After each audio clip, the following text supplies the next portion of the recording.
Connecté. Là, tout le monde est silencieux. N'oubliez pas, tout ce que vous dites va être retenu contre vous.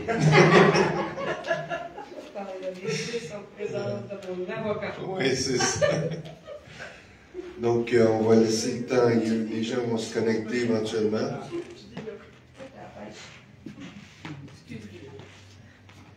Ah, c'est bon? Ça va bien? Oui. Oui. Bienvenue ceux qui sont en présentiel, bienvenue ceux qui sont en virtuel. Ça va venir. Donc, il y a une personne qui s'en vient. Ça va commencer à se connecter tranquillement. On va prier. C'est une bonne idée, hein? Seigneur, merci pour ton amour. Merci, Seigneur, pour la grâce que tu nous fais de te connaître. Et Seigneur, on te demande ce soir de venir, d'intervenir par ton Saint-Esprit dans ces lieux, parce que l'Esprit est le Seigneur. Saint-Esprit, on te donne toute la liberté, on honore ta présence. Merci parce que tu habites en nous, merci parce que tu nous transformes, merci pour les dons que tu nous donnes, que tu distribues selon ta volonté. Et Seigneur, on te donne la gloire ce soir. Merci de nous diriger en toutes choses. Et merci, Seigneur, du privilège qu'on a de pouvoir se rassembler.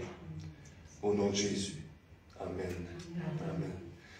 Donc, j'aimerais ça vous inviter à retourner à la formation de la semaine passée, si vous ne l'avez pas écoutée.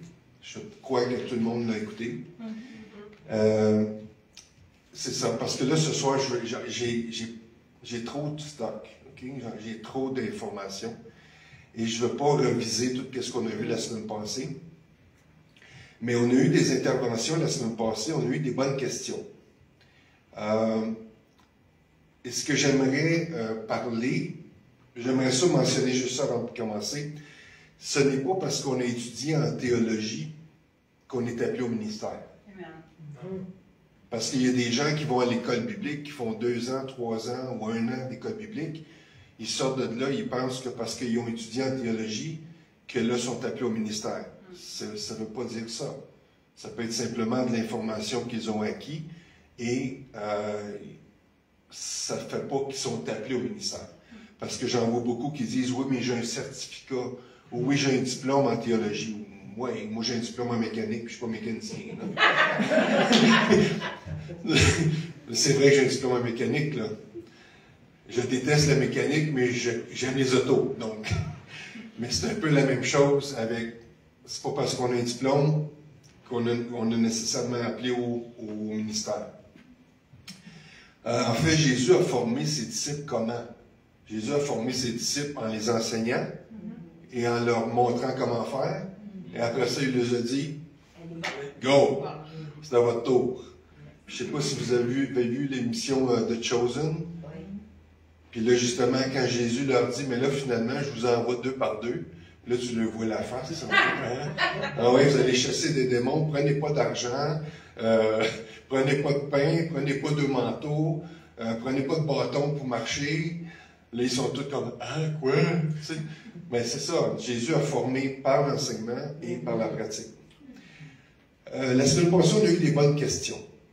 On a eu une question, en fait, sur la question de la rémunération des pasteurs. Et là, je vais juste le lire, on ne tournera pas.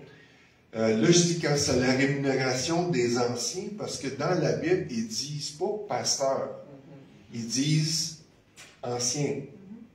Donc, ça dit dans 1 Timothée 5, 17 et 18, si vous voulez le prendre en note, 1 Timothée 5, 17 et 18, ça dit que les anciens qui dirigent bien, donc, ça c'est un critère, il faut qu'ils dirigent bien, soient jugés dignes d'un double honneur. Et le mot grec pour le honneur, c'est le mot timé. Hein? Vous connaissez Timée? Timée, ça c'est dans Petite Vie, ça, hein? Oui. C'est ça. Bon, ben en grec, c'est Timée. Et la signification du mot timé en grec, ça veut dire une valeur qui a de l'argent payé ou des objets de valeur. C'est ça que ça veut dire. Donc, un objet de valeur, ça peut être une poule. Si, donc, vous savez, j'ai parlé de la poule la semaine passée. Mais pour eux autres, ça vaut cher une poule parce qu'ils n'ont pas beaucoup d'argent là-bas, puis une poule vaut cher. Donc, ça veut dire une valeur qui a de l'argent payé ou des objets de valeur. Surtout ceux qui travaillent à quoi? La prédication et à l'enseignement. Donc, il parle des anciens ici. Il ne dit pas les pasteurs, il dit que les anciens. Parce qu'en fait, c'est les anciens qui font le rôle pastoral. Et là, il dit surtout ceux qui travaillent à la prédication et à l'enseignement. Verset 18, ça dit, « Car l'Écriture dit, tu ne muselleras pas le bœuf quand il foule le grain, et l'ouvrier mérite son salaire. » Donc ça, c'est l'apôtre Paul qui a écrit ça à Timothée, son fils dans la foi. Donc, la question, c'est, il y en a qui disent, tu sais, des fois dans le monde chrétien, on se dit, « Ah, ben, il devrait le faire pour rien, tu sais, gratuitement. » Moi, je vous pose la question, est-ce que vous iriez travailler si vous ne seriez pas payé? Non, non, il y en a, c'est catégorique. Donc, c'est un peu la même chose. Est-ce qu'on le fait par amour? Nous, on le fait par amour. On n'est pas rémunéré par notre apôtre qui est au Mexique, puis on n'est pas rémunéré ici. Donc, nous, on travaille pour subvenir à nos besoins et pour subvenir au ministère. Donc, on le fait parce qu'on aime le Seigneur. On ne le fait pas pour les hommes, que la parole de Dieu dit. Tout ce que vous faites, faites-le de bon cœur comme pour le Seigneur et non pour des hommes. Donc, c'est ça qu'on fait. Mais il explique bien ici que la parole dit que l'ouvrier mérite son salaire. Je vais lire ça vite aussi. 1 Corinthiens 9, versets 3 à 9. Vous pourrez le voir, aller le réviser chez vous. 1 Corinthiens 9, versets 3 à 9. C'est l'apôtre Paul qui dit, « Et voici ma défense contre ceux qui me mettent en accusation. » Donc, l'apôtre Paul se faisait accuser, encore une fois. Donc, ça, c'est le ministère d'apôtre. Ils se font accuser injustement souvent. Il dit, « En tant qu'apôtre, ne serions-nous pas en droit de recevoir le manger et le boire pour notre travail? » Et quelle est la réponse? La réponse, c'est oui. N'aurions-nous pas le droit d'être accompagnés par une épouse chrétienne comme les autres apôtres? Ça veut dire que les autres apôtres avaient des femmes, avaient des épouses. Là, il dit, comme les autres apôtres, les frères du Seigneur et Pierre, l'apôtre Pierre. Donc, les frères du Seigneur, Jésus avait des épouses, avait des femmes. Et leurs femmes les accompagnaient avec eux autres dans le ministère. Donc là, c'est le fun, on dévoile les enfants. Donc, c'est la question que l'apôtre Paul il dit. La réponse, c'est oui, on a le droit. Ou bien, Barnabas et moi-même, serions-nous les seuls à devoir travailler pour gagner notre pain? Donc, en plus du ministère, ils travaillaient pour subvenir à leurs besoins. Dites-moi, avez-vous jamais entendu parler d'un soldat servant dans une armée à ses propres frais? Vous avez un fils qui est dans l'armée? Gilles et... Non? Mais la réalité, c'est que les soldats qui s'en vont dans l'armée, ils sont rémunérés et ils sont nourris, habillés par le gouvernement. Donc, c'est ça qu'il dit ici. Est-ce que tu entends parler d'un soldat qui s'en va dans l'armée à ses propres frais? La réponse, c'est non. Ou d'un vigneron qui ne mangera pas des raisins de la vigne qu'il a plantée? La réponse, c'est non. Il en mange des raisins de la vigne qu'il a plantée. Quel berger élève un troupeau sans jamais profiter du lait de ses brebis? Donc ça veut dire que les bergers buvaient du lait de brebis. Donc, ils en prenaient. Ils se prenaient le droit de boire du lait de brebis. Là, il dit, « Et je ne tire pas mes arguments des seuls principes établis par les hommes, car la loi dit les mêmes choses. En effet, c'est bien dans la loi de Moïse qu'il est écrit, « Tu ne mettras pas de muselière à un bœuf pendant qu'il foule le blé. » Donc, encore une fois, l'ouvrier mérite son salaire. Est-ce que c'est clair? Oui. OK. On a eu une question aussi qui était, comment est-ce qu'on peut honorer les dirigeants que Dieu nous donne pour diriger une assemblée. Donc, dans Hébreux 13, 17, pour ceux qui veulent l'écrire, Hébreux 13, 17, ça dit « Obéissez à vos conducteurs et soumettez-vous à eux. » C'est quelque chose, là. Puis dans la version, ça c'est la version Bible du Sommeur, puis c'est elle qui est plus exacte par rapport au texte grec. Dans la version Louis II, ça dit obéissez à vos conducteurs et montrez-leur une forme de respect ou de la révérence. Mais ici, c'est vraiment obéissez à vos conducteurs et soumettez-vous à eux. En grec, c'est vraiment écrit comme ça. Car ils veillent sur vous en sachant qu'ils devront un jour rendre compte à Dieu de leur service. Et c'est vrai. On est responsable. Il y a quelqu'un, c'est Dieu qui t'appelle. Là, ça dit, afin qu'ils puissent s'acquitter de leurs tâches, en parlant des conducteurs, avec joie et pas en gémissant. Parce que c'est pas le fun de travailler avec des gens qui sont insoumis. C'est vraiment pas le fun. Ça tire du jus. Là, ça dit qu'ils puissent ainsi s'acquitter de leurs tâches avec joie et non pas en gémissant, ce qui ne vous serait d'aucun avantage. Donc, parce que la semaine passée, on avait eu la question, comment est-ce qu'on peut faire pour honorer les conducteurs ou les serviteurs que Dieu nous donne? Ben moi, une des choses que j'avais dit, ben, c'est du respect au niveau des paroles. De faire attention de la façon qu'on parle à eux autres et d'eux autres. Aussi notre attitude envers les dirigeants. Comment? Il n'y a personne qui veut se faire traiter sans respect. On veut tous avoir du respect. C'est la même chose en tant que ministre de l'Évangile. Il y a des bons conducteurs et il y a des mauvais conducteurs. Ça, c'est vrai. Mais c'est pas une révélation. Il y en a des bons puis il y en a des mauvais. Mais la parole de Dieu dit d'honorer les bons conducteurs que Dieu nous donne ou que Dieu nous prête. Puis la réalité, c'est que si on ne prend pas soin d'eux autres, c'est comme dans la vie, dans les relations humaines, mais Dieu va nous les enlever. C'est comme ça. C'est aussi simple que ça.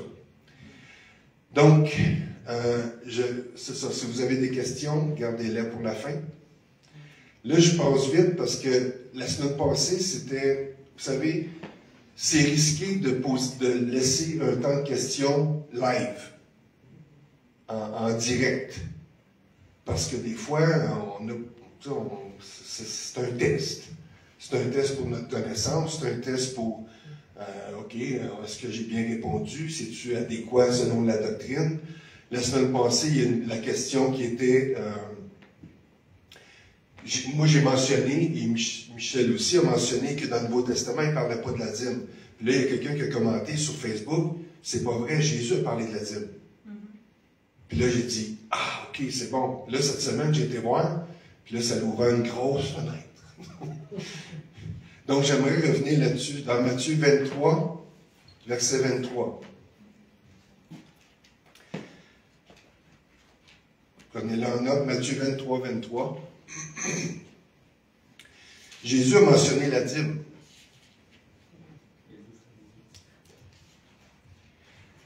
Donc, la dîme veut dire un dixième, 10%. Donc, Matthieu 23, 23, Jésus dit, ça commence pas bien, je vous le dis, il dit, malheur à vous, scribes et pharisiens hypocrites. Donc, c'était qui les pharisiens et les scribes? Mais c'était les gens religieux de cette époque-là. Donc, en fait, il leur dit malheur à vous, c'est quelque chose, là. C'est une malédiction, là. Puis là, il est traité d'hypocrite. Le mot hypocrite, ça veut dire porter un masque ou être un acteur dans une pièce de théâtre. De jouer un rôle. C'est ça que ça veut dire. Il dit parce que vous payez la dîme de la menthe. Donc, ça veut dire quoi? Ça veut dire qu'il plantait des semences pour récolter de la menthe, il dit de l'aneth et du cumin. Et là, quand il avait la récolte de ces herbes-là, la première partie, il devait garder 10% de la récolte et c'était la première partie. C'était pas la dernière, c'était pas sur qu'est-ce qui restait. Donc, quand il faisait la récolte, il prenait 10%, un dixième de ce qu'il avait recueilli, et il le mettait à part pour le royaume de Dieu ou pour les Lévites, en fait. Les Lévites, c'était les serviteurs de Dieu. Mais là, Jésus dit, et que vous laissez ce qui est plus important dans la loi. Qu'est-ce qui est plus important dans la loi? La justice. Le mot justice veut dire intégrité. C'est ça que ça veut dire. Donc, la justice, l'intégrité, la miséricorde, ça veut dire compassion, et la fidélité.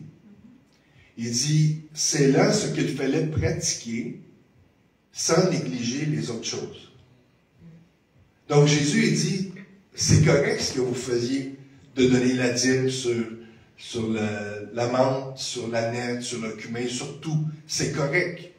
Mais la priorité doit être l'intégrité, la compassion et la fidélité. Et là, il dit, en fait, c'est ça, le but de la loi, c'était ça. Donc, Jésus ramène les choses à l'ordre. Jésus n'a pas dit que c'était mal de donner la dîme. Au contraire. Il a dit, continuez à faire ça, mais n'oubliez pas ce qui est le plus important. Vous êtes avec moi? Et vous savez que le mot, ce qui est intéressant dans le mot en grec, le mot dîme, qui veut dire, en fait, en grec, ça veut dire une dette qu'on doit à un créancier. Ça, c'est en grec, ça veut dire ça. En hébreu, ça veut dire un dixième. Mais en grec, la signification du mot, ça veut dire un dû, une dette qu'on doit à quelqu'un. C'est assez fort quand même. Okay. Donc, Jésus remet les choses en ordre. OK.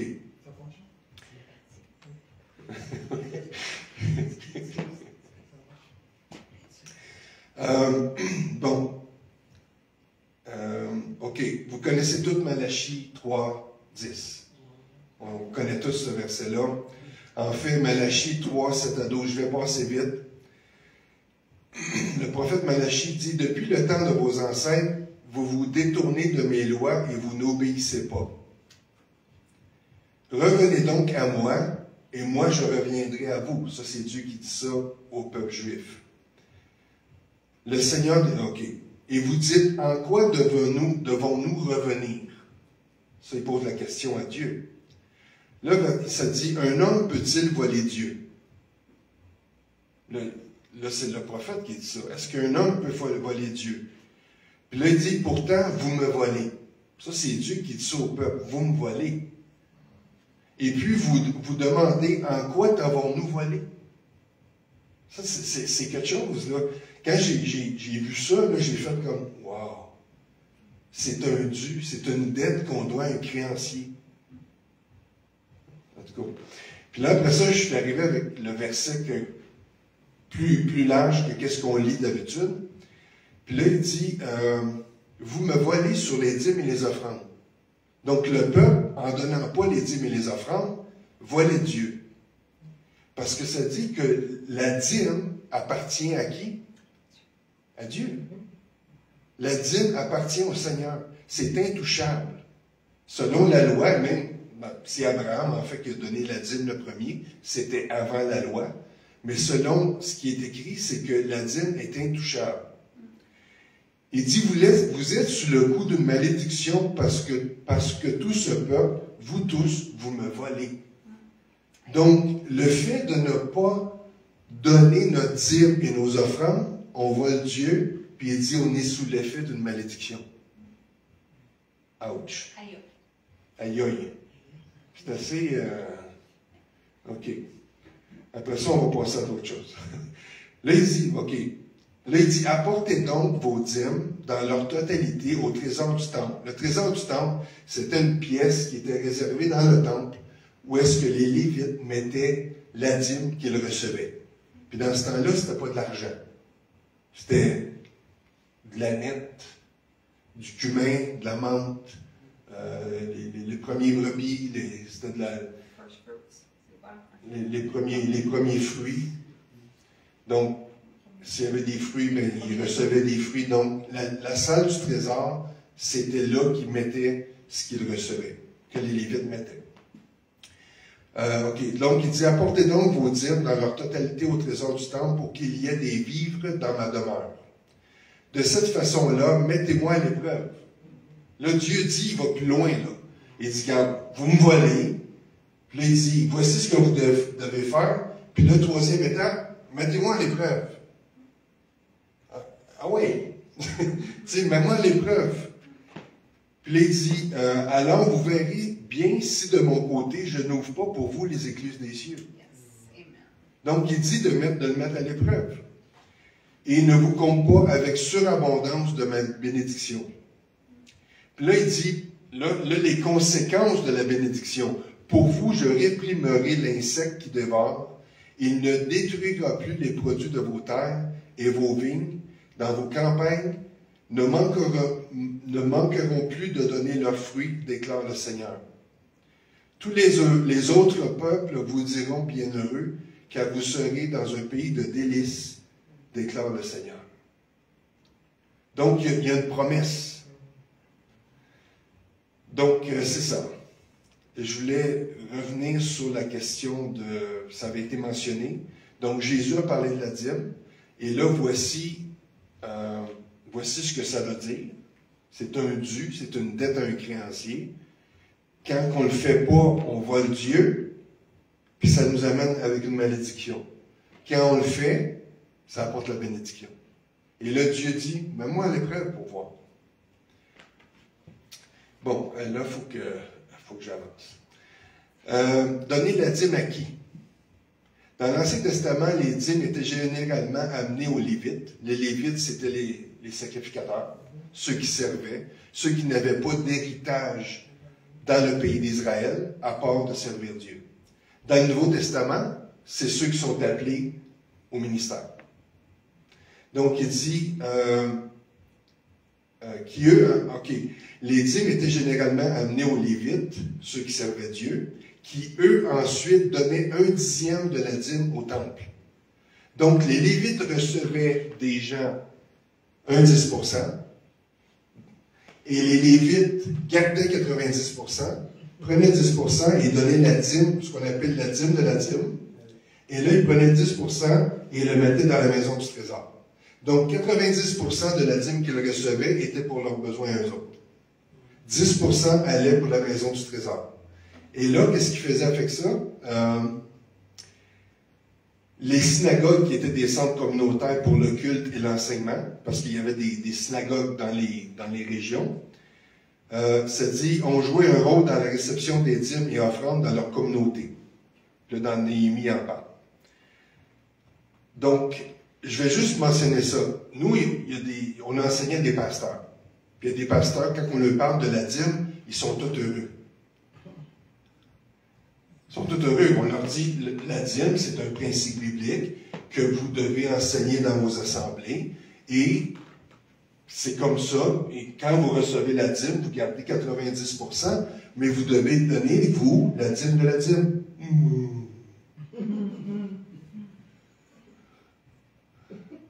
Là, ils sont tous déçus. Là, on leur dit, vous demandez la dîme aux gens, vous enseignez sur la dîme et vous êtes tous contents d'enseigner, mais vous avez oublié que vous devez donner la dîme aussi. Si vous le demandez aux autres, vous devez donner la dîme de la dîme. Ah, c'est une autre histoire, ça, hein? Donc, nous, quand on reçoit des dons, on donne la dîme de la dîme. Quand il y a des gens qui nous font des dons, si c'est 50 $, il y a 5 $ qui s'en vont automatiquement dans la dîme de la dîme. Il n'y a même pas de négociation. Il n'y a pas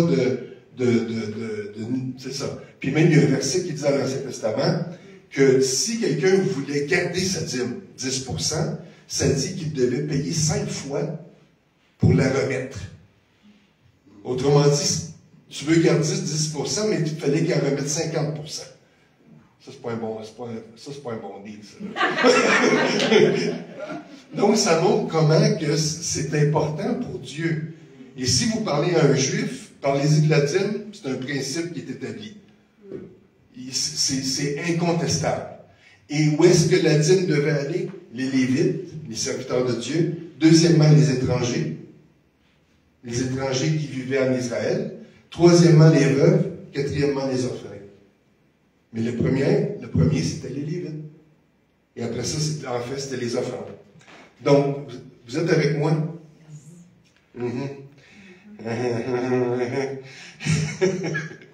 Et là, ça dit, les Lévites recevaient la dîme ils recevaient la dîme et eux autres étaient responsables de les distribuer en fonction des besoins des personnes, notamment le maintien, premièrement, des Lévites eux-mêmes et le soutien du temple et de ses fonctions. Parce que le temple devait fonctionner. Donc, ça servait à ça. OK. Nouveau Testament. Je vais lire ça vite, puis là, il faut passer au Saint Ministère. Acte 4, 34 et 37. Je répète, Acte 4, 34 à 37. Ça dit, aucun d'eux n'était dans le besoin. Car ceux qui possédaient des champs ou des maisons les vendaient. Il y en a souvent qui me disent, ah, dans le Nouveau Testament, il ne parle pas de la dîme. Ben, j'ai dit, Jésus en a parlé, mais c'est vrai que c'est la loi de la liberté. J'ai dit, l'Ancien Testament, c'était 10%, Nouveau Testament, c'est 100%. Ben oui, ça dit, ceux qui possédaient des champs ou des maisons les vendaient, apportaient le produit de la vente et le remettaient à qui? Aux apôtres. Ceux-ci le répartissaient alors entre tous et chacun recevait ce dont il avait besoin. C'est ainsi que, par exemple, un certain Joseph, qui possédait un terrain, c'était un Lévite originaire de Chypre. Les apôtres le surnommaient Barnabas, qui était à mon avis un prophète. Ça dit, ce qui veut dire l'homme qui encourage, son nom veut dire l'homme qui encourage. Il vendit son terrain, apporta l'argent et en remit les produits aux apôtres. Donc, dans le Nouveau Testament, c'est comme ça qu'il fonctionnait. Mais aujourd'hui, je le sais, dans notre société, c'est un petit peu différent. Donc, on est plus individualiste, chacun fait sa petite affaire, donc on est moins communautaire. Mais c'est comme ça qu'il fonctionnait dans le Nouveau Testament. C'est pas l'Ancien Testament, là. C'est le Nouveau Testament. OK. Et après ça, OK. Je vous donne juste un exemple. J'entends souvent dire « Ah, j'ai pas d'argent ». Vous savez, il y a un principe dans la vie qui est bien simple. On trouve toujours l'argent, l'énergie et le temps pour les choses qu'on considère importantes. C'est un principe. Donc, quand quelqu'un dit « Ah, j'ai pas d'argent », c'est simplement que la personne dit « Non, c'est parce que c'est pas une priorité pour moi, puis je veux pas le mettre là. Je veux pas investir. » Un exemple, un jour, on parlait avec un couple de soutenir un enfant en Afrique. 30 $ par mois, ça nourrit un enfant pour un mois. 30 $ canadiens, tu nourris un enfant pour un mois en Afrique. Je ne sais pas si au Togo, mais dans quel pays. Et là, la personne me dit, mais 30 pièces par mois, c'est beaucoup. Ou 30 $, pardon, pour ceux qui nous écoutent au loin. 30 $ par mois, c'est beaucoup. Mais j'ai dit, ça dépend. Ça dépend des priorités. Et là, finalement, ils nous ont invités au restaurant. On était manger au restaurant. Et ça leur a coûté 70 $. Juste pour eux autres. Mais c'était trop, 30 $ par mois pour nourrir un enfant en Afrique. C'est toute une question de priorité. Et est-ce que des fois, on est capable de se priver d'un repas au restaurant pour nourrir quelqu'un pendant un mois? Tout est une question de priorité. Donc, est-ce que ça va?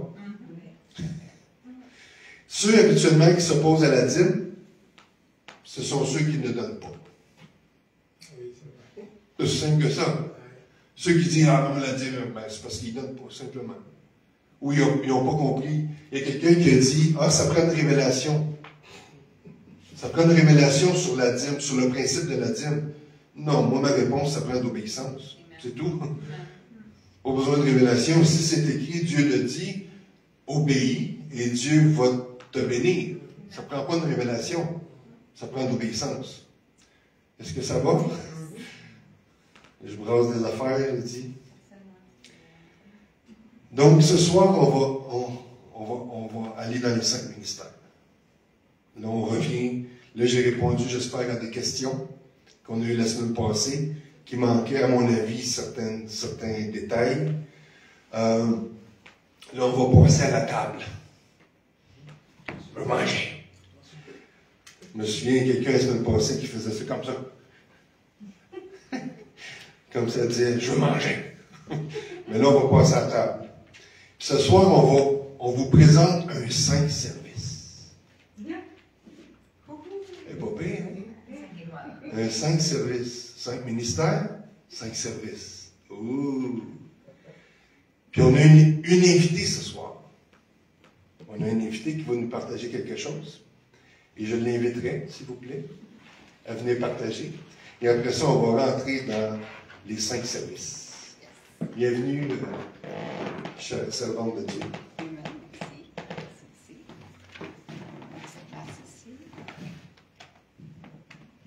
Bonsoir à tous. En ligne et en présentiel.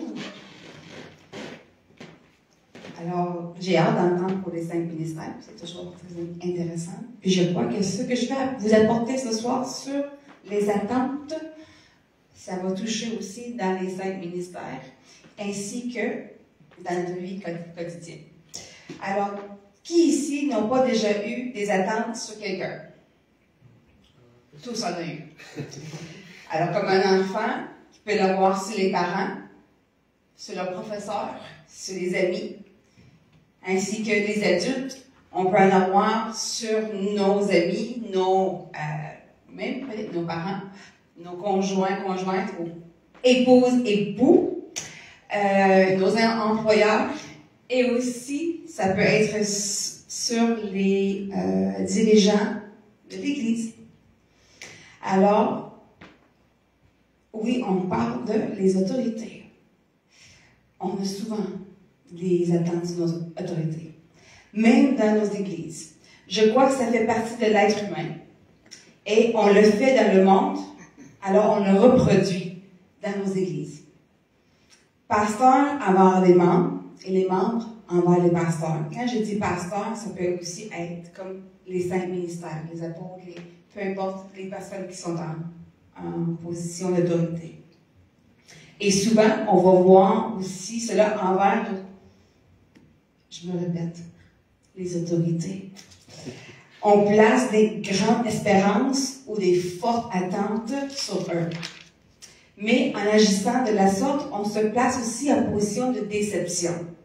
La frustration, le disappointement, et aussi, on peut même avoir de la peine parce que les choses n'ont pas eu lieu comme on aurait voulu. Pourquoi? Pourquoi on vit la déception et la frustration? Parce que l'homme ou la femme peuvent faire des erreurs. On est des êtres humains, n'est-ce pas? Pas parce qu'on est en autorité, pas parce qu'on est en arrière d'une chair, qu'on est parfait. C'est loin de là. Alors, ils sont limités et ils peuvent faire seulement des choses qui sont habiles de faire. Et tout le monde peut faire des erreurs. Le seul en qui nous devons avoir des attentes ou mettre notre espérance, c'est en Dieu. Et lorsque nos attentes sont alignées avec le plan de Dieu pour notre vie, tout va à merveille. Je me rappelle quand on venait de se marier et j'étais encore pas mature dans le Seigneur. Et j'ai resté à la maison pour garder les enfants. Et c'est Michel qui travaillait, mais il travaillait des 80 à 100 heures par semaine. Alors, la responsabilité était grande et les attentes étaient assez... élevées. Oui, élevées. Et moi, qui ne savais pas grand-chose de là, c'est sûr que mes attentes étaient beaucoup sur lui pour pouvoir avoir besoin de la maison, à tout le monde, à nous. Jusqu'à ce que je parle avec ma mère spirituelle dans le temps, puis elle me dit « Serena, t'agis pas bien. » Et j'ai dû me reprendre parce que les demandes que je mettais, les attentes sur lui, ça mettait beaucoup de fardeau et pression. Alors j'ai dû me reprendre et me corriger et demander pardon pour réparer cela. Et de là, j'ai appris à vraiment aller vers le Seigneur pour pouvoir à tous mes besoins. Amen. Alors c'est très important. Un enfant va aller vers les parents, bien sûr, ils vont attendre à leurs parents pour toutes leurs attentes. Amen. C'est quelque chose parce qu'ils ne savent pas autre chose. Mais en tant que chrétien, quand on a une relation avec le Seigneur, on doit apprendre à développer une relation. Et quand on a des besoins, d'aller vers le Seigneur, notre papa, pour avoir ce qu'on a besoin. Et qu'est-ce que ça fait? C'est qu'on met un fardeau sur la personne. Là, j'ai donné un exemple dans un couple, mais aussi ça peut être juste dans les relations, n'importe quelle relation. Souvent, on a des attentes envers les gens et ça met un fardeau sur la personne sans se rendre compte. Ça crée aussi la tension entre les deux personnes. Alors voilà l'importance de développer une bonne relation avec le Seigneur et avoir développer ce temps pour qu'on puisse vraiment remettre tous nos besoins entre ses mains. Que ce soit nos besoins, mais aussi ça peut être nos projets, ça peut être nos soucis, ça peut être nos fardeaux, ça peut être tout ce qu'on a qui pèse sur nous. Et il fera ce qui doit être fait dans son temps parfait et avec l'amour. On sait que quand Dieu répond à la perfection. Amen. Alors la source de notre espérance, nos attentes, vient de lui. C'est lui qui met en nous le désir, les attentes. C'est lui qui met ça, l'espérance. Alors nous devons aller vers lui pour l'accomplissement de ces attentes-là. Amen. Le fait de toujours placer nos attentes sur les autres nous déresponsabilise. Exemple, comme en tant que pasteur, les pasteurs ils vont toujours essayer de répondre aux besoins de ceux qui sont en besoin. Pourquoi? Le rôle du pasteur, ils ont un grand cœur. Je ne dis pas que les autres n'ont pas des grands cœurs, mais il veut prendre soin. Il va être toujours là. Et parfois, ça peut même nous mettre dans une situation inconfortable si on ne place pas des limites jusqu'à où on peut aller. Et par expérience, je le sais, parce que parfois, quand on ne sait pas, on ne met pas de limites, il n'y a pas de fin. On va tellement aider, donner, et répondre jusqu'à la personne soit, mais qu'après ça, on n'est pas bien nous-mêmes. Alors, il y a des limites. Et dans un autre exemple, comme dans les relations de couple ou entre amis en personne, c'est que c'est comme dans un compte de banque. On en met, on fait des dépôts, mais on doit être capable de retirer aussi. Et dans chaque relation, ça doit être la même chose. Alors, on ne doit pas avoir des attentes juste sur une personne. On doit vraiment aussi être capable de recevoir. Et c'est pour ça que les limites, c'est très important. Alors, l'espérance va avoir les attentes, alors que la source vient de lui. Nous devons aller vers lui. Et il faut toujours se fixer des limites. Je me répète, mais c'est très important. Que ce soit dans l'Église, que ce soit dans tout ce qu'on fait au travail, c'est important.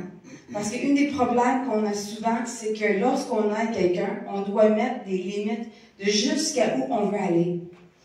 Et, exemple, quelqu'un me demande d'emprunter 5 $. Et j'y donne. Mais la prochaine fois, la personne peut revenir et demander à 10. Ben, j'ai un grand cœur et je le donne. Mais la prochaine fois, ça va être quoi? 100 $. Alors, il doit y avoir toujours des limites dans chaque chose. Alors, c'est très important.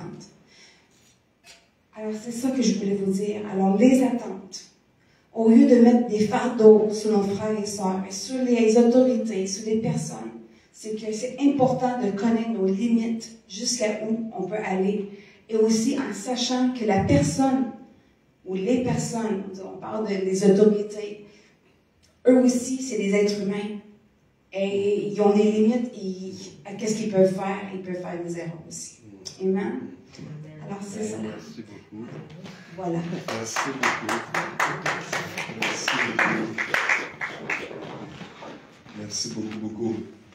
En fait, je pourrais raconter un événement que, quand j'étais plus jeune chrétien, je me souviens, j'avais été voir un prophète et je m'attendais d'avoir une parole de ce prophète-là. Vous savez, on se fait des attentes. Hein? Hey, c'est un prophète, il va me donner une parole, puis ça va être ce que je vais entendre. Ah ouais, c'est ça. Finalement, c'est pas arrivé. Et Dieu a parlé par la personne qui était à côté de moi que je connaissais même pas. Donc, je m'attendais que, parce que c'est un prophète, tu sais, lui, il va avoir une révélation pour moi, puis il va parler de la part de Dieu. Mais non, c'était la personne qui était à côté, que je connaissais pas, qui venait pour recevoir des paroles. Mais finalement, Dieu a rencontré mon besoin à travers cette personne-là. Donc, des fois, on se fait des scénarios, on est bien bon là-dedans. Là. On est des bons cinéastes. On se fait des gros plans, des scénarios. Ça va se passer comme ça. Pourquoi souvent on est déçu? C'est parce que justement, on se fait des attentes, des scénarios, puis ça se passe pas comme on veut. Puis là, ben, on pique du nez. Donc, nos attentes doivent être envers le Seigneur et non envers les êtres humains. Donc, là, je sais que dans la parole de Dieu, il parle, dans 1 Timothée chapitre 3, il parle des évêques. Donc, le mot évêque, ça vient pas des catholiques, c'est biblique. Et le mot évêque veut dire superviseur. Donc, c'est un superviseur qui supervise plusieurs églises ou une région. Ensuite de ça, tu as le mot ancien. Les anciens, c'est le conseil spirituel d'une église. Et aussi, tu as les diacres. Les diacres, c'est eux qui s'occupent plus des besoins matériels. On voit ça dans Acte 6.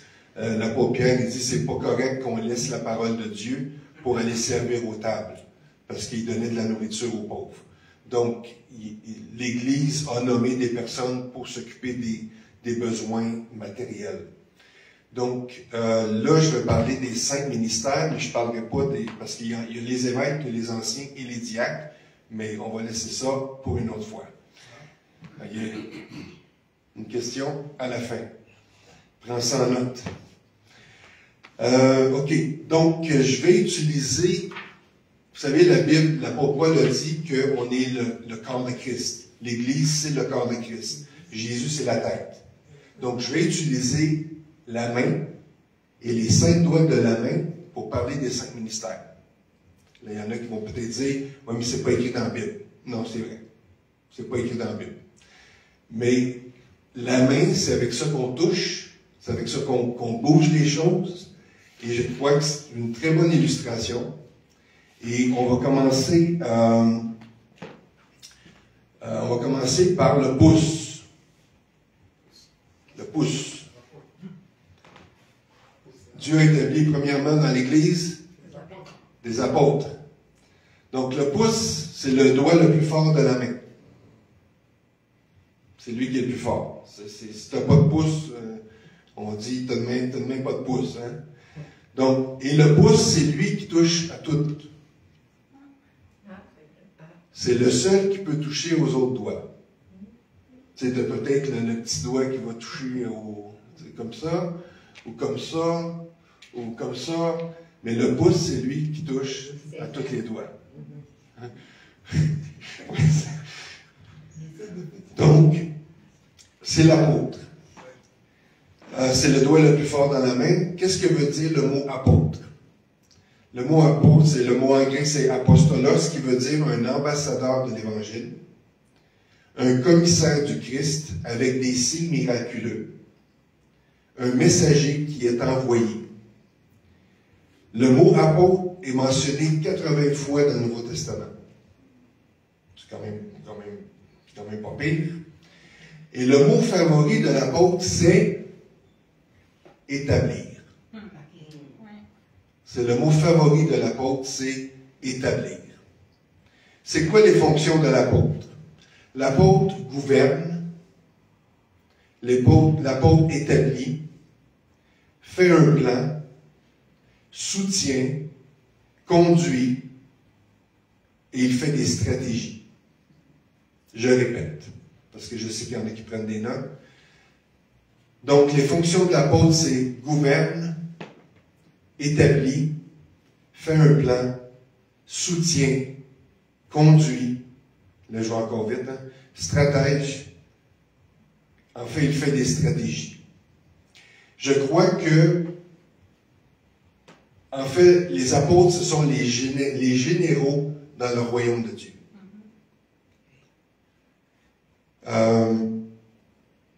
C'est ça. Donc, ce sont des visionnaires. Ils ont le sens de la mission.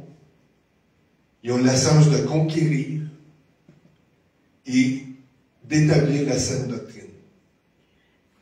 Donc, voulez-vous que je répète ça? Ou vous réécouterez la vidéo.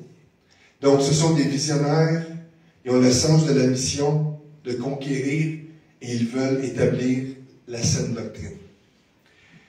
Je vais vous donner un exemple. Notre apôtre au Mexique. Moi, depuis 2019, le Seigneur nous a connectés avec un apôtre au Mexique. Il a environ 70 églises. Et un jour, je l'ai vu avec la map du Mexique, avec des séparés en zones. Il a pris la map du Mexique, il l'a séparé en zones, et il a mis des gens responsables de ces zones-là. Donc, ça devient, en fait, eux autres, ils deviennent des évêques. Ce sont des superviseurs de zones.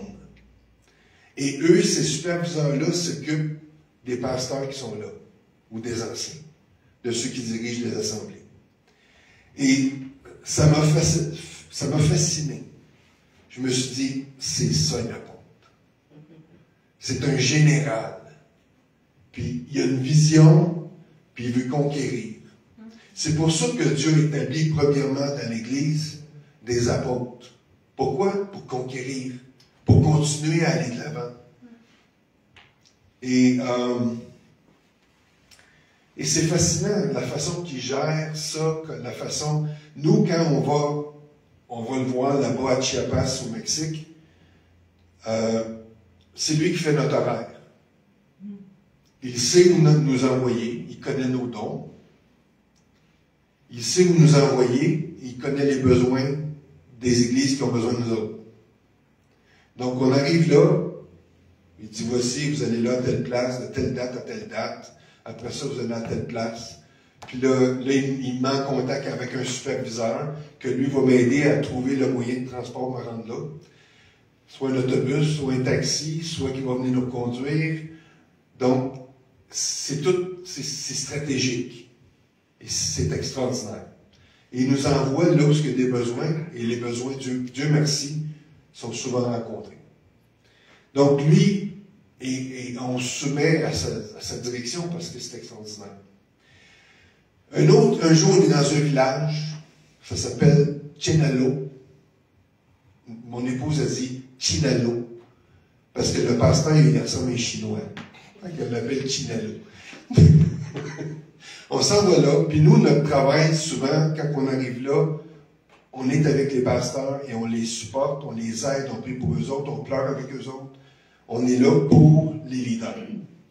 Et là, on s'assoit avec le pasteur, avec son épouse, puis là, il commence à ouvrir son cœur, puis là, il nous dit, il y a quelqu'un dans mon assemblée qui me dit que je ne suis pas un pasteur.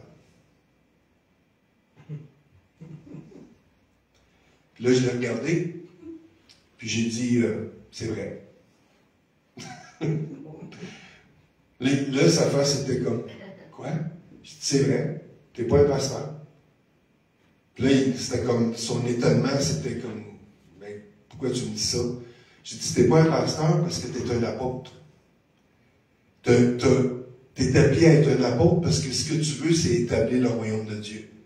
Puis tu veux établir des communautés. Puis tu veux conquérir le territoire. Puis là, il s'est mis à pleurer. Il dit, oui, c'est vrai.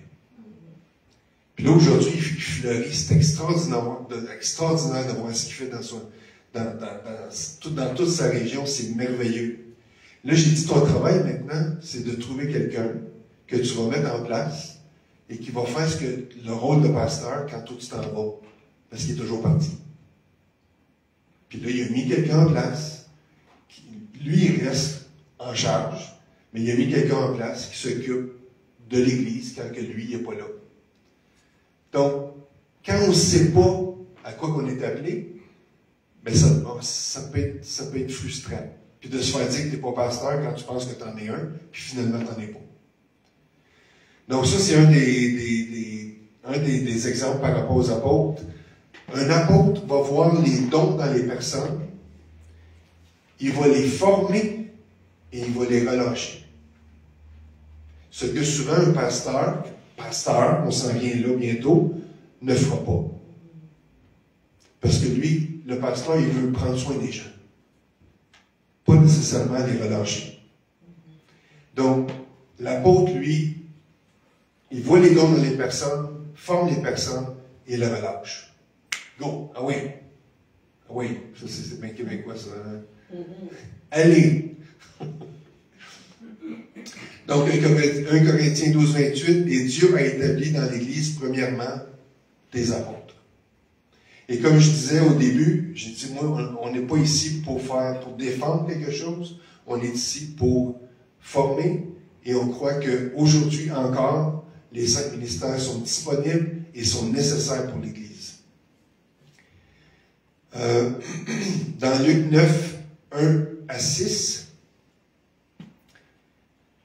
Luc 9, 1 à 6, si vous voulez le prendre en note, je vais lire. Jésus ayant assemblé les 12, leur donna force et pouvoir sur tous les démons. Tous les démons. Donc Jésus leur a donné la force et le pouvoir.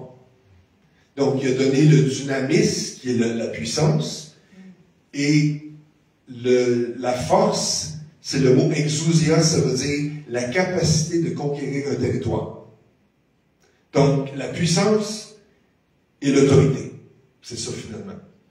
Avec la puissance de guérir les maladies, il les envoya prêcher le royaume de Dieu. Envoyer prêcher quoi? Le royaume de Dieu. Et guérir les malades. Qu'est-ce qu'il leur dit? Ne prenez rien pour le voyage. Youhou! Apporte pas ta grosse valise là, que tu peux mettre 23 kilos de bagages dedans. Là. Oublie ça. Ne prenez rien pour le voyage, leur dit-il, ni bâton, le bâton de marche, c'est pas pour faire peur de monde, le bâton de marche, ni sac, ni pain, ni argent, et n'ayez pas de manteau ou de tunique. Il leur dit de partir, pas d'argent. Youhou! Est-ce que tu as la foi ou non? C'est un peu ça la question, hein? Dans quelque maison que vous entriez, restez-y, et c'est de là que vous partirez. Jésus leur avait dit de ne pas aller de maison en maison. Il a dit d'aller dans une maison, s'il y a quelqu'un de paix, bien, votre paix va aller sur cette personne-là. Et si les gens ne vous reçoivent pas, sortez de cette ville et secouez la poussière de vos pieds, en témoignage contre eux. Ils partirent. Ils partirent. Ils partirent. Et ils allèrent de village en village, annonçant la bonne nouvelle et opérant partout des guérisons. Et là, on vient au verset 10. Jésus les a envoyés. Ils partirent. Verset 10. Les apôtres, étant de retour, racontèrent à Jésus tout ce qu'ils avaient fait. Ils étaient des disciples, ils ont été envoyés, ils sont revenus, et c'était des apôtres. Parce qu'ils ont été envoyés. Vous connaissez tous le mot missionnaire? Vous savez que le mot missionnaire, ça n'existe pas dans la Bible? Ça n'existe pas. Hein? Nous, on se fait appeler missionnaire parce que si on dirait qu'on est des apôtres, les gens vont nous regarder avec un gros point d'interrogation. Donc, on dit qu'on est des missionnaires. Mais qu'est-ce qu'un missionnaire? En fait, le mot missionnaire, c'est les catholiques, dans les années 1500, qui sont sortis avec ce mot-là pour les gens qui allaient établir des nouvelles œuvres, qui allait guérir des malades, qui allait prendre soin des pauvres, et qui allait, c'est ça, qui allait établir de nouvelles œuvres dans des nouvelles régions où est-ce qu'il n'y avait pas d'église ou d'assemblée. Donc, ils les ont appelés des missionnaires. Mais en fait, c'est quoi? C'est des apôtres. Ils ont été envoyés pour aller là où il n'y avait rien. Et l'apôtre a besoin d'être prophète, a besoin d'être évangéliste, a besoin d'être pasteur, puis a besoin d'être enseignant. Il a besoin de faire tout, selon les besoins. Parce que quand tu arrives à une place, puis un peu comme Paul, on voyait Paul et Barnabas la semaine passée, ils arrivent chez les Grecs, puis là, finalement, ils font des miracles, puis là, ben, les Grecs, il y en a un qui l'appelle Mercure, puis l'autre Jupiter, puis il faut qu'ils partent de zéro, là. En fait, ils partent de moins 50, parce que là, il faut qu'ils leur disent, non, non, non, non, c'est des faux dieux, ça, Mercure, puis Jupiter, puis il faut qu'ils enseignent les gens, il faut qu'ils partent de moins 50 pour les amener à zéro, puis commencer à les enseigner selon la parole de Dieu. Vous êtes avec moi? Il faut qu'ils fassent tout. OK. Donc, prenez des notes. 8 heures, c'est bon, on avance. On passe à l'autre doigt.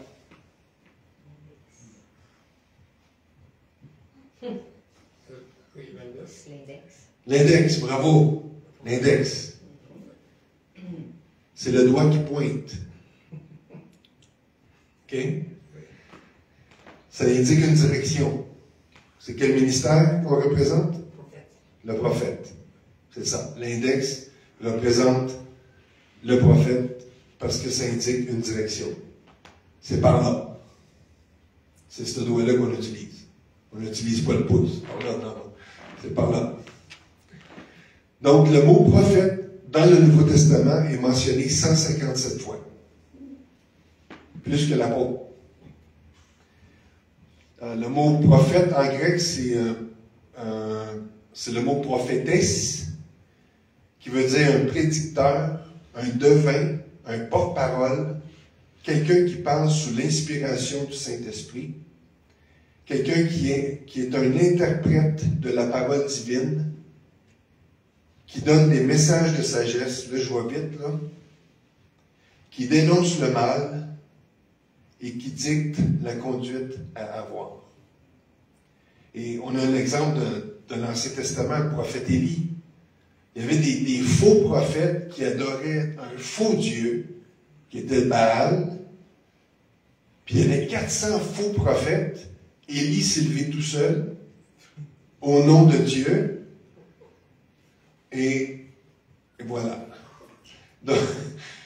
Donc, le prophète est là pour ramener à la parole de Dieu, ramener à Dieu, pour rétablir la justice selon la parole de Dieu. En hébreu, c'est le mot nabi ou navi. Et ça veut dire la bouche de Dieu.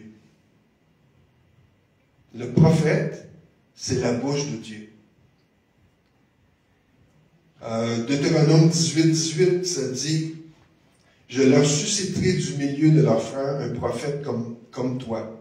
Je mettrai mes paroles dans sa bouche et il leur dira tout ce que je lui commanderai. » Le mot favori du prophète, c'est « libérer ». C'est son mot favori, « libérer ». Libérer les paroles, libérer les gens dans leur destinée, guérir les cœurs. Ça fait partie du ministère de prophète. Donc là, je ne sais pas si j'ai été vite. J'ai dit Deutéronome 18, qu'en hébreu, c'est le mot nabi qui veut dire la bouche de Dieu. Quelles sont les fonctions du prophète? Le prophète guide, selon ce que le Dieu dit, parle, c'est un conseiller spirituel, il a une vision spirituelle. Le prophète doit prophétiser. C'est obligatoire. Vous savez, on a parlé des 9 dons du Saint-Esprit. Un des dons, c'était la prophétie. Et je disais que quelqu'un qui prophétise n'a pas nécessairement un appel d'être un prophète. Donc, ça veut dire qu'on peut avoir une prophétie, mais ça ne fait pas de nous un prophète. Mais un prophète doit prophétiser. Ça fait partie de son ministère. OK. Donc, les prophètes ont de la puissance dans leur parole, dans ce qu'ils déclarent, parce que c'est la bouche de Dieu. En fait, les prophètes apportent la parole révélée de Dieu. En grec, c'est le mot rhéma. Vous avez probablement déjà entendu ça quelque part. Avec Kenneth Hagin. Il est parti un centre biblique, ça s'appelle rhéma. Mais en fait, le mot rhéma, ça veut dire parole révélée. Donc, les prophètes apportent la parole actuelle de Dieu pour notre temps. Pour des personnes, pour des régions, pour des communautés, pour des nations. C'est la parole aujourd'hui de ce que Dieu dit. Vous êtes avec moi? Je ne vous ai pas perdu? Je sais que c'est beaucoup. OK, on avance. Donc, dans Amos 3,7, ça on dit que c'est un petit prophète. C'est pas parce qu'il mesurait 4 pieds, là. C'est parce que le livre n'est pas gros. Donc, Amos 3,7, ça dit, car le Seigneur l'Éternel ne fait rien sans avoir révélé son secret à ses serviteurs les prophètes. Donc, Dieu ne fait rien avant de l'avoir annoncé, avant que ses prophètes l'annoncent. C'est quelque chose. C'était comme ça dans l'Ancien Testament et c'est encore comme ça dans le Nouveau Testament. Parce qu'on est sur une alliance encore meilleure que celle de l'Ancien Testament. Donc, Dieu ne fait rien sans l'avoir révélé, avoir révélé son secret à ses serviteurs, les prophètes. Quelques points par rapport aux prophètes. Les prophètes se font persécuter, rejeter. Ce sont des incompris.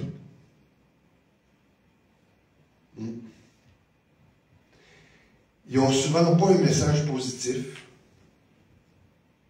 Dans l'Ancien Testament, en fait, le prophète, il devait avoir un message négatif. C'est ça la réalité. Parce qu'il disait que ceux qui prophétisent l'avenir, c'était des faux prophètes. Ah, tout va bien aller, tout va être beau. Puis là, le vrai prophète de Dieu arrivait et il disait, non, tout va pas bien aller. Non, tout n'est pas beau. Revenez au Seigneur. Repentez-vous. C'était ça le message des prophètes. Donc faites attention à ceux qui prophétisent la paix et tout va bien. Il y en a qui aiment ça mettre sur Facebook. Aujourd'hui c'est ton jour de bonheur. Aujourd'hui c'est ton jour de libération. Oui, gloire à Dieu. Mais il faut faire attention de ne pas devenir des diseurs de bonne aventure. Qui disent des choses pour plaire aux gens. Quand finalement Dieu n'a pas parlé. Il faut faire attention à ça, parce qu'il y en a beaucoup qui font ça. J'en vois beaucoup sur Facebook. Ça passe, aujourd'hui, c'est ton mois qui va changer ta vie. Oui, gloire à Dieu si ça arrive, mais il faut faire attention de ne pas devenir des prophètes bonbons qu'on appelle. Vous êtes avec moi? Oui, c'est ça. Donc, il faut faire attention. Donc, les prophètes sont utilisés souvent pour établir des jugements. À un moment donné, Dieu va dire, c'est assez. Et Dieu va le dire, comment? À travers les prophètes. C'est assez. Revenez au Seigneur. Vous avez été trop loin. Et on a l'exemple de Élie. En fait, l'exemple de Élie, le Tishbite. En Israël, il y avait des Tishbites. Au Canada, on a des Tishbites.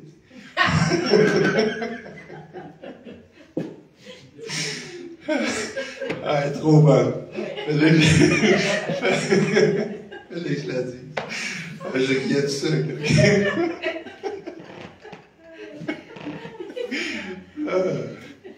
Excusez-moi. OK. Dans 1 roi 17 à 1 roi 19, on connaît l'histoire d'Élie avec les prophètes de Baal. Et Élie savait qui était Dieu. Élie savait qui était Dieu. Il connaissait son Dieu. Et même quand il a dit au prophète d'offrir des sacrifices, que les faux prophètes, en fait, d'offrir les sacrifices, finalement, l'offrande n'a pas été consumée. Puis quand ça a été son tour à lui, il a dit, mettez de l'eau, tu sais. Ah oui, mettez-en de l'eau. Puis finalement, le feu est descendu du ciel, puis il a consumé l'offrande. Puis là, après ça, il a fait tuer les faux prophètes, mais Élie connaissait son Dieu. Et il connaissait aussi la puissance qu'il avait. Ah, alléluia. Donc, quand vous allez penser à Élie, c'est Élie le Tishbit, pas le Timbit. Okay. Les prophètes ont une formation très rigide de la part de Dieu. On pense à Moïse. Moïse voulait délivrer le peuple d'Israël. Il a pris les choses en main, en fait. Puis là, il a fui au désert, puis il a passé 40 ans dans le désert. Dieu l'a formé avec des brebis. 40 ans. Après 40 ans, Dieu lui a apparu. Il lui a dit, c'est le temps de retourner. Là, c'est le temps. Il ne voulait plus y aller. Il a été formé, Dieu l'a formé pendant 40 ans avec des brebis, avant de l'envoyer avec des gens. Et la formation du prophète est très rigide de la part de Dieu. Dieu est très exigeant envers les prophètes. Pourquoi? Parce que les prophètes, c'est la bouche de Dieu. Dieu est très exigeant. Et à mon avis, c'est probablement dans les 5 ministères, c'est probablement la préparation la plus difficile parmi les 5 ministères.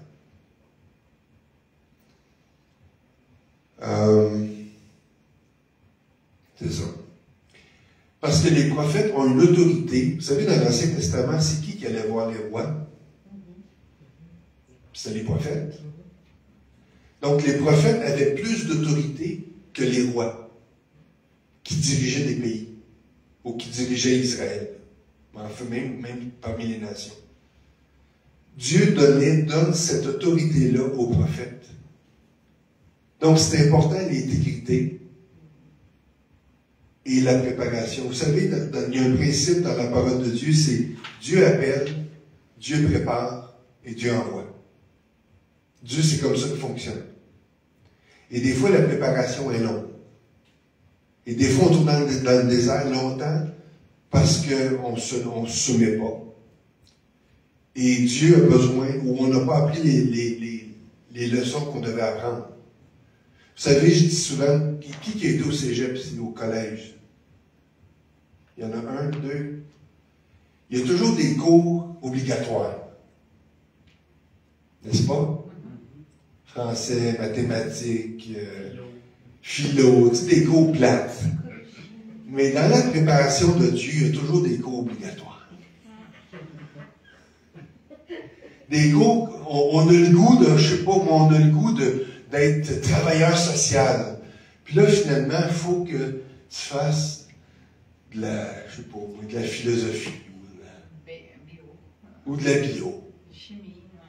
C'est ça. Puis là, tu te dis, comment ça, il faut que je fasse cette cours plate-là? Parce que qu'est-ce que tu veux faire? Tu veux devenir travailleur social.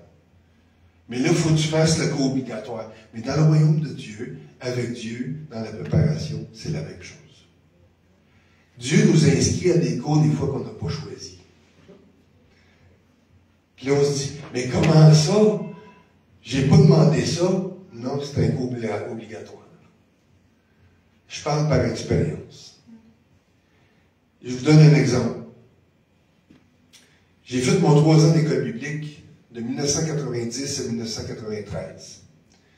J'ai gradué en 1993, puis là, il y a des gens qui me disaient « Ah, tu vas devenir dans le ministère, tu vas être dans le ministère, tu vas partir de ton église. » Non, je ne suis pas pasteur. Je savais, ça je savais. Ça, je savais que je n'étais pas un pasteur. Non. Et là, finalement, je me suis retrouvé à travailler et j'ai un passé assez lourd. Et je n'étais pas guéri de mon passé. J'ai connu Jésus en 1988 et en 1993, j'ai gradué de l'école biblique. 4 ans plus tard, mais j'avais encore beaucoup de choses de mon passé qui n'étaient pas guéries. Dieu m'a envoyé travailler comme agent de sécurité, faire des 12 heures à Montréal-Est, sur un terrain d'une raffinerie en décontamination. Tout seul. 12 heures de temps, la nuit.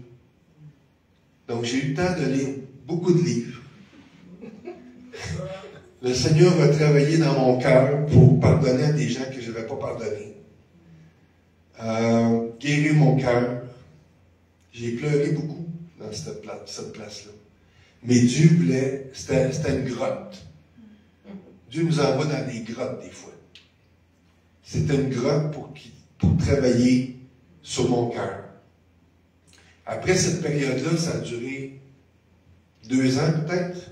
C'est long, 2 ans. Le Seigneur m'a envoyé où? Être agent de sécurité aux Nations Unies à Montréal.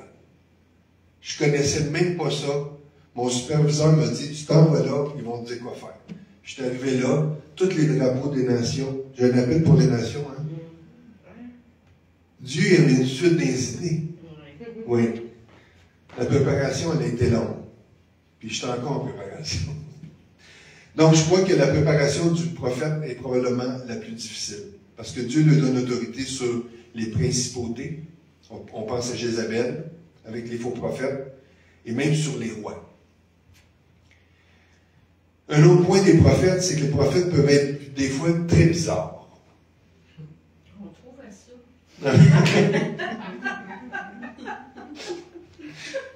Pour ceux qui sont en ligne, il y a quelqu'un qui a dit « On trouvait ça, oui ». Des fois, Dieu demande aux prophètes de faire des choses bizarres, des actes prophétiques qui, pour l'être humain normal, dans un monde normal, physique, ne fait pas de sens. Ou de déclarer des choses qui ne fait pas de sens. Mais le prophète, lui, comprend. Mais les autres, des fois, ne comprennent pas. Tu sais ce que ça veut dire, ça, Enoch? Tu sais ce que ça veut dire? Non, ça veut dire qu'il est un peu dérangé. Et aussi, les prophètes, habituellement, ont un caractère très fort. Et c'est nécessaire. Mais il faut que ce soit un caractère fort, brisé dans les mains de Dieu. Parce que les prophètes ont à confronter, et ça prend un caractère fort pour confronter, et d'aller voir des gens que tu ne veux pas aller voir, puis des fois même c'est des autorités, et Dieu te demande de te tenir debout et d'aller voir ces personnes-là. Ça prend un caractère fort, mais soumis à Dieu. Moïse avait un caractère fort, très fort, mais il était formé pendant 40 ans. Dieu l'a brisé. Après 40 ans, il ne voulait plus y aller. Il ne voulait plus. Puis là, même, il a passé 40 ans en Égypte, 40 ans dans le désert, puis 40 ans avec 1,5 million de personnes dans le désert. Il l'appelait l'homme le plus patient de la terre. Je comprends. Je comprends. Mais Dieu l'a formé. Il avait un caractère fort. Vous êtes avec moi? Il y a des différents types de prophètes. Les prophètes personnels, de régions, nationaux, internationaux. OK, il faut que j'avance. Dans le Nouveau Testament, on pense à Agabus. Vous avez entendu parler d'Agabus? C'est tout un beau nom, hein? Agabus. C'est quoi ton nom? Agabus. Donc, on voit un exemple personnel dans Acte 21, 7 à 11, si vous voulez le prendre en note. Acte 21, 7 à 11. En fait, c'est Luc qui écrit. Luc, le médecin Luc qui a écrit les Actes des Apôtres, qui était avec l'apôtre Paul. Il dit, nous avons terminé notre voyage par mer en allant de Tyr à Ptolémaïs. C'est tout un nom, ça. Dans cette ville, nous avons salué les frères et passé une journée avec eux. Bon, tu vois, ils ont passé juste une journée, là. Ils passaient. Ils ont arrêté dans une ville, ils ont salué les frères. Merci, bonsoir. Là, ça dit, dès le lendemain, nous sommes repartis pour la route pour Césarée. Nous nous sommes rendus à la maison de Philippe, le prédicateur de l'Évangile. Philippe. Philippe qui? Philippe l'évangéliste, le prédicateur de l'Évangile. C'était l'un des 7 hommes que l'on avait élus à Jérusalem. C'était quoi? C'était les 7 qui avaient élus pour être diacre. C'est ça, pour servir aux tables. L'Église, oui, je sais que ça fait beaucoup. Mais l'Église a élu 7 personnes remplies du Saint-Esprit et de qui on rend un bon témoignage. Philippe en faisait partie des 7. Et nous avons logé chez lui. Donc, Luc, avec plusieurs autres, ont logé chez Philippe l'évangéliste. Il avait 4 filles non mariées, donc 4 filles vierges, qui étaient prophétesses. Et dans le mot grec, ça dit pas, il avait 4 filles non mariées qui prophétisaient. Non, le mot en grec, c'est exercer la fonction de prophète. OK, ça l'ouvre peut-être un peu là. Ah, il y avait 4 filles vierges qui étaient prophétesses. OK? Écoutez-moi ceux qui disent que les femmes ne peuvent pas avoir de ministère. Je ne veux pas aller sur ce terrain-là, mais je voulais juste le mentionner. Donc, nous étions déjà là depuis plusieurs jours lorsqu'il arriva de Judée un prophète appelé Agabus. Il vint nous trouver. Je vous disais que les prophètes sont bizarres un peu, là. Il vint nous trouver, prit la ceinture de Paul. Donne-moi ta ceinture. Prit la ceinture de Paul et s'en servit pour s'attacher les pieds et les mains. Tu sais que les prophètes sont un peu bizarres, hein? Ils s'attachent les pieds et les mains. Voici ce que déclare l'Esprit Saint, dit-il. L'homme à qui appartient cette ceinture sera attaché de cette manière par les Juifs à Jérusalem, puis ils le lèveront entre les mains des non-Juifs. Donc, le prophète bizarre arrive à Agabus, il est reconnu prophète, prend la ceinture de Paul, s'attache les mains, les pieds, et il prophétise. Puis, en fait, ce qu'il a prophétisé, c'était de Dieu. Agabus aussi, au niveau régional, dans Acte 11, 25 à 30, on ne le lira pas, mais il a annoncé une famine, ça dit surtout une famine dans le monde entier, mais finalement, c'était leur monde entier à eux autres. Et ça dit que finalement, cette famine est arrivée, et à cause qu'il a prophétisé ça, les gens se sont préparés en fonction de la famine qui s'en venait. Donc, il a prophétisé au niveau régional. C'est beau? Vous êtes toujours là? Oui? OK. C'est quel, lui? Like. Un like, c'est l'apôtre. Le prophète. Là, on s'en va au majeur. Je vais faire ça comme ça, pour pas vous... Pardon? Le doigt du milieu. En plein ça. Le majeur. Mais là, c'est parce que ça n'a pas de bonne connotation, c'est ça qui est dommage.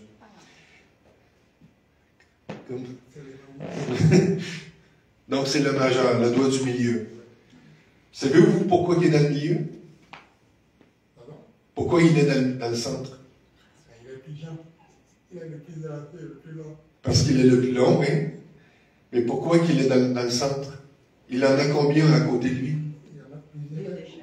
Il y en a 2 de chaque côté. Oui.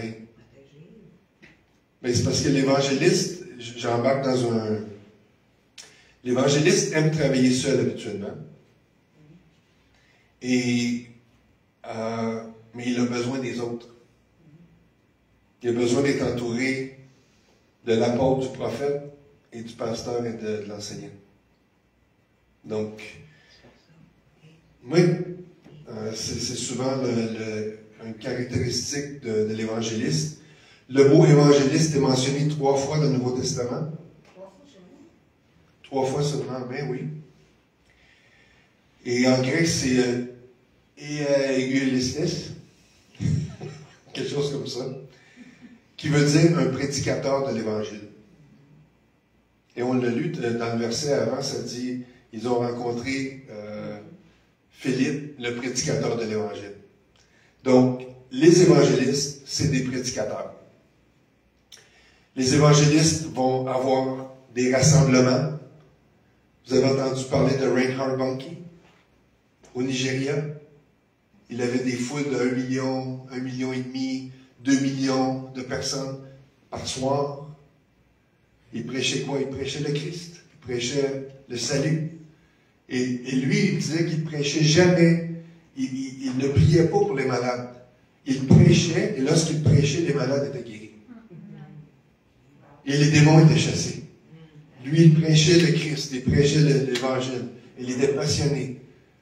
Un Allemand que Dieu a appelé au Nigeria, il a vécu 80 ans, et selon les statistiques, il aurait sauvé 80 millions de personnes.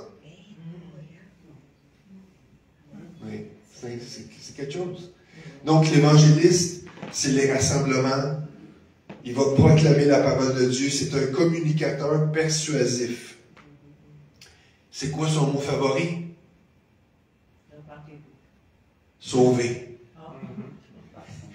Je veux sauver. Je veux sauver des âmes.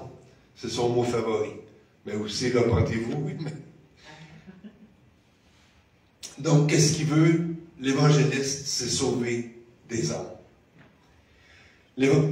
Comment je vois l'évangéliste? Vous savez, quand une femme accouche, il y a un docteur qui vient qu'on appelle un obstétricien. C'est ça, hein? C'est quoi son travail à lui? C'est de mettre le bébé au monde. Il ne s'en occupe pas. Il ne veut pas s'en occuper. Quand il a fini son travail, le bébé est venu au monde. Merci, bonsoir. L'évangéliste, c'est pareil. L'évangéliste, c'est comme un obstétricien dans le royaume de Dieu. Ils veulent mettre des enfants spirituels au monde. Et il a cette capacité-là, il a ce don-là d'amener les gens à Jésus. Et qu'est-ce qu'il fait souvent, qu'est-ce qu'il devrait faire, l'évangéliste? C'est de prendre les bébés qui sont venus au monde et le transférer à l'infirmière, au pasteur, aux anciens qui vont prendre soin du bébé. Et souvent, il y a beaucoup d'avortons. Il y a beaucoup d'évangélistes qui mettent des enfants au monde et c'est comme le tirer à la poubelle. Parce qu'il n'y a personne pour s'en occuper. Donc, c'est pour ça que c'est important que l'évangéliste travaille avec les autres ministères. Pour prendre soin des gens que lui amène à Jésus. Vous êtes avec moi? Il aime normalement travailler seul. Et je disais, c'est pour ça que c'est le doigt du milieu, parce qu'il a besoin des ministères à côté de lui. Je vais, par expérience, probablement que l'évangéliste, c'est le pire ministère pour diriger une assemblée. Dans le sens que, s'il y a une assemblée, et c'est cette personne-là qui est en charge, qui a un don principal d'évangéliste, ça c'est mon opinion. D'accord? Par expérience, par qu'est-ce que j'ai vu. Très bon pour amener des nouveaux. Il va amener des nouveaux à toutes les semaines. À toutes les semaines, il va avoir des nouveaux. Il va les convertir. Ils vont venir à Jésus. Mais il ne sera pas capable de les nourrir. Parce qu'à tous les dimanches, il va prêcher sur le salut. Puis parce qu'il y a un don de convaincre les gens qui ne sont pas sauvés, bien, toutes les semaines, il va prêcher sur le salut. Puis il va réussir à convaincre les gens que ça fait 20 ans qu'ils sont là, qu'ils ne sont pas sauvés. Puis qu'il faut qu'ils se repentent et qu'ils donnent leur vie à Jésus après 20 ans. Et en fait, c'est ça. Par expérience, je l'ai vécu. Et les gens, souvent, vont partir après un bout de temps parce qu'ils ne sont pas nourris. OK, c'est correct pour, je ne sais pas, 2 mois, 3 mois, que tous les dimanches, tu vas à l'église, à l'assemblée, puis là, tu donnes ta vie à Jésus encore, puis tu donnes ta vie à Jésus encore, c'est correct. Mais à un moment donné, tu as besoin de nourriture spirituelle. Tu as besoin d'apprendre les principes de base. C'est ça. Donc, cette personne-là a un don de convaincre les gens qui ont besoin de Jésus. L'évangéliste voyage beaucoup. Habituellement, ne reste pas en place longtemps. On a l'exemple de Philippe l'évangéliste dans Acte 8, de versets 4 à 17. pense que là, ok. Il a évangélisé l'Africain. Pardon, il a été évangélisé les Africains, oui. Il a évangélisé l'Éthiopien. Oui, c'est ça. Donc, en fait, il y a deux scénarios avec Philippe. Il y a le scénario quand il y a eu la persécution à Jérusalem. Ils ont fui, les chrétiens qui étaient persécutés, ils ont fui Jérusalem. Et Philippe s'est retrouvé où? En Samarie. Je vais le lire vite. Donc, Acte 8, 4 à 17. Ceux qui avaient été dispersés allaient de lieu en lieu, annonçant la bonne nouvelle de la parole. Philippe, étant descendu dans la ville de Samarie. Donc, Philippe se retrouve en Samarie. Il prêchait quoi? Le Christ. Le rudimentaire. Tu es un pécheur, Jésus a donné sa vie pour toi, il est ressuscité le 3e jour. Donne ta vie à Jésus, tu vas être sauvé. Il prêche le Christ. Les foules tout entières étaient attentives à ce que disait Philippe. Donc, il y avait des foules à ce moment-là. Lorsqu'elle a appris et virent les miracles qu'il faisait. Donc, il y avait des miracles. Souvent, comme j'ai dit sur les dons spirituels, souvent, dans le ministère d'évangéliste, le don de guérison et le don de miracle est associé au ministère d'évangéliste. Pour ce qui est du prophète, c'est discernement des esprits et prophétie, évidemment. Et parole de connaissance, pardon. Donc, ici, c'est ça. Les foules entières étaient attentives à ce que disait Philippe lorsqu'il a appris et vu les miracles qu'il faisait. Car des esprits un peu sortirent de plusieurs démoniaques. Donc, il prêchait le Christ. Un peu comme Reinhard Bonnke, il prêche, puis les démons sortent. Puis là, des fois, on en voit des vidéos, il y a des gens qui prêchent, puis tu vois des démons qui se manifestent, puis les démons sortent. Donc, à ce moment-là, ça se passait la même chose. Ça dit plusieurs démoniaques en poussant de grands cris. On a besoin de voir ça, là. On a besoin de voir que des démoniaques délivrés, là. Et beaucoup de paralytiques et de boiteux furent guéris. Quand on voit un évangéliste, souvent, ils vont arriver avec la chaise roulante sur l'estrade ou avec les béquilles pour montrer que quelqu'un a été guéri. Benny Hinn, c'est un peu la même chose. Benny Hinn, c'est un évangéliste. Donc, les gens arrivent puis ils montrent que les personnes ont été guéries. Ça dit, et il y eut une grande joie dans cette ville. Donc, ça, c'est un des exemples de Philippe, l'évangéliste, au niveau des foules. Au niveau personnel, acte 8, 26, 40, avec l'eunuque éthiopien. C'est un Africain, c'est un Éthiopien, hein? Ben oui, en Éthiopie. Donc, acte 8, 26 à 40, un ange du Seigneur. Ça ne dit pas le Saint-Esprit. Un ange du Seigneur s'adressant à Philippe lui dit, « Lève-toi. » Donc, l'ange a parlé à Philippe. « Lève-toi, va du côté du midi, sur le chemin qui descend de Jérusalem à Gaza, celui qui est désert. » Il se leva et partit. Donc, l'ange du Seigneur, il a dit où aller. Est-ce que Dieu parle? Oui. Dieu peut nous dire des choses comme ça. Où aller, exactement sur quelle route. Il se leva et partit, et voici un Éthiopien, un eunuque ministre de Candace, reine d'Éthiopie. C'était un eunuque de la reine d'Éthiopie, c'est pas rien, là. Et surintendant de tous ses trésors. Il y avait de l'argent. Il s'occupait du portefeuille de la reine, là. Venu à Jérusalem pour adorer, s'en retourna assis dans son char et lisait le prophète Isaïe. Il ne connaît pas Jésus. Il ne connaît pas Jésus. Mais il vient d'aller à Jérusalem pour adorer. Donc, il a entendu parler du prophète Isaïe. Il a entendu parler de Isaïe 53, 5. Ça dit, l'Esprit dit à Philippe. Là, c'est pas l'ange, là. Là, c'est le Saint-Esprit qui parle à Philippe. Pour ceux qui disent que le Saint-Esprit ne nous parle pas, là, c'est pas vrai. Le Saint-Esprit nous communique, il nous parle. L'Esprit dit à Philippe, avance et approche-toi de ce char. Mais là, l'eunuque est avec la reine d'Éthiopie. Je ne sais pas comment c'est arrivé, là, mais le Saint-Esprit a dit de s'approcher de ce char-là. Philippe a couru et a entendu l'Éthiopien qui lisait le prophète Ésaïe. Bon, là, on connaît l'histoire. Même, ça dit que l'eunuque a invité Philippe à monter dans son char. Hein? Il y avait peut-être une Cadillac, je sais pas, une Lexus. Pardon? Une limousine, peut-être. Mais oui, une belle limousine dans le désert. Ou peut-être que c'était un 4x4. On ne sait pas. Ou un chameau. Donc, il a monté à Philippe. Il a invité Philippe à monter à s'asseoir avec lui. Puis là, il lisait. Il a été mené comme une brebis à la boucherie, comme un agneau muet devant celui qu'au loton. Bon, il parle là, on sait que Philippe va lui parler que c'est Jésus. Puis là, excusez, là, Jésus il a parlé. Philippe il a parlé de Jésus, je commence à fatiguer là. Là, ça dit, comme ils continuaient leur chemin, ils rencontrèrent de l'eau. Je sais pas, une petite flaque d'eau, je sais pas. Ils ont rencontré de l'eau.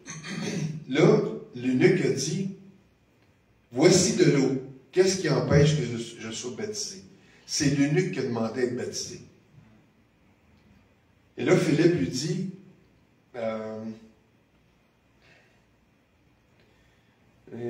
si tu crois de tout ton cœur, cela est possible. L'eunuque répondit, je crois que Jésus-Christ est le Fils de Dieu. Et voilà. La nouvelle naissance. Je crois que Jésus-Christ est le Fils de Dieu. Il fit arrêter le char. Philippe et l'eunuque descendirent tous deux dans l'eau. Ça veut dire qu'il y en avait, c'était pas une flaque, là. Les deux sont descendus dans l'eau. Et Philippe baptisa l'eunuque. Quand ils furent sortis de l'eau, l'Esprit du Seigneur enleva Philippe. As-tu le goût d'expérimenter ça? La téléportation du royaume de Dieu, toi. Tais-toi. Et voilà, il est parti. Et où Philippe? Il est parti. Il est parti ailleurs. C'est vrai, pareil. Donc, l'Esprit, donc ça peut arriver encore aujourd'hui, là. L'Esprit du Seigneur enleva Philippe et l'eunuque ne le vit plus. Tandis que joyeux, il poursuivit sa route, en parlant de l'eunuque. Là, ça dit, Philippe se trouva dans Azote, donc il allait jusqu'à Césarée. Donc, l'Esprit l'a enlevé de là. L'eunuque a accepté Jésus. L'Esprit a enlevé Philippe. Et l'eunuque est parti content. On ne sait pas ce qui est arrivé après. Il a répandu l'évangile en Afrique. Il a répandu l'évangile en Afrique. Dieu merci. Alléluia. Donc, ça, c'est un évangéliste. Donc, ça peut être avec des foules et ça peut être personnel. Il y a Timothée, l'apôtre Paul, il dit, fais l'œuvre d'un évangéliste. Mais on sait que Timothée, quand Paul est en prison, faisait ce que Paul faisait. Donc, Timothée, l'apôtre Paul lui dit, fais l'œuvre d'un évangéliste, mais en même temps, Timothée était appelé à faire le rôle d'apôtre. Parce qu'il lui dit, l'apôtre Paul lui dit, je t'ai laissé en Crète, c'est une ville, là, pour que tu achèves et mettes en œuvre ce qui est resté en suspens. Ça, c'est le rôle d'apôtre. Établir, mettre en ordre, mettre des fondations. La fondation de la vie chrétienne. Comment qu'on fait les choses. Comment qu'on ne fait pas les choses. Il dit, je t'ai laissé en Crète pour que tu mettes en ordre ce qui est resté en suspens et que tu, quoi? Établisses. C'est quoi le mot favori de l'apôtre? Établir. Et que tu établisses dans chaque ville des responsables, en fait, c'est des anciens, en suivant les directives que je t'ai données. Donc, Timothée avait probablement un ministère d'évangéliste, mais il était appelé à faire le ministère d'apôtre. Vous êtes toujours avec moi. Donc, le pouce, l'index, le majeur, l'annulaire, pas l'annuaire, l'annuaire téléphonique, l'annulaire, le pasteur. Êtes-vous assis? Oui. Êtes-vous assis à la maison? Oui. Le mot pasteur est mentionné une fois dans le Nouveau Testament. On est parti de 80 fois pour l'apôtre, 157 fois pour le prophète, 3 fois pour l'évangéliste, 1 fois pour le pasteur. Oups! Et dans nos temps, aujourd'hui, on appelle tout le monde pasteur. Une fois. Éphésiens 4, 11. Donc, c'est le mot poimen en grec qui veut dire berger, pasteur. C'est quoi sa fonction? Garder. Il se soucie des gens. C'est un très bon conseiller en ressources humaines. C'est un surveillant. Il a de la compassion. Il est stable. Contrairement à toutes les autres. Il est stable. Patient. Pardonne. Pourquoi? Parce que les brebis mordent. Souvenez-vous de ça. Les brebis, ça mord. C'est un rassembleur. C'est quoi son mot favori ou ses 2 mots favoris? Prendre soin. Donc, je répète. Le mot pasteur est mentionné 1 fois dans le Nouveau Testament. C'est un berger, un pasteur. Il garde, se soucie, un conseiller en ressources humaines. Il est bon pour enseigner sur comment avoir des bonnes relations humaines entre les frères et les sœurs. C'est un surveillant, il a de la compassion, il est stable. Parce que si on regarde l'apôtre, le prophète, l'évangéliste, il n'y a pas beaucoup de stabilité. Désolé, là, mais c'est ça. Il est patient, puis il pardonne. C'est un rassembleur. Les gens vont aller vers lui. Il a une bonne écoute. Il est capable d'écouter les problèmes des gens. Donc, son mot favori, c'est prendre soin. Beaucoup de ministres de nos jours sont appelés pasteurs, mais en réalité, ils ne sont pas des pasteurs en pratique. En fait, beaucoup peuvent être des apôtres. Je pourrais nommer une personne, un pasteur qu'on appelle au Québec, qui a une église de 5000 personnes, mais c'est un apôtre. Il a fait ce qui n'a jamais été fait au Québec, mais il y a un ministère apostolique. Et c'est pour ça que son ministère s'étend. Il est rendu avec des églises partout au Québec. Pourquoi? Parce qu'il y a un ministère apostolique. On l'appelle pasteur. Mais c'est un apôtre. Pourquoi est-ce qu'on a peur de remettre les choses en ordre? Surtout au Québec. Nous, dans le milieu anglais, il n'y a pas de problème d'appeler quelqu'un prophète ou d'appeler quelqu'un apôtre. Ou même au Mexique, il n'y a pas de problème. On arrive au Québec, il y a comme je sais pas, hein, une gêne. Une gêne qui s'installe. Chez nous aussi, pareil. Ah oui, chez vous aussi, au Togo, ah oui? Si on dit quelqu'un prophète, on ne commence pas à imaginer des choses bizarres sur lui. Ah oui? Donc, si quelqu'un se dit prophète, les gens commencent à s'imaginer des choses bizarres.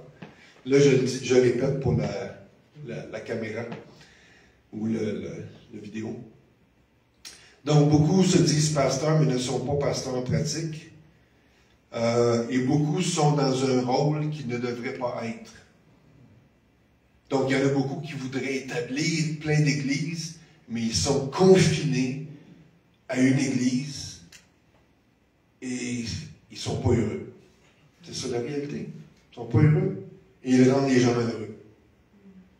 Et souvent, ça peut être pour des raisons financières, toutes sortes de raisons.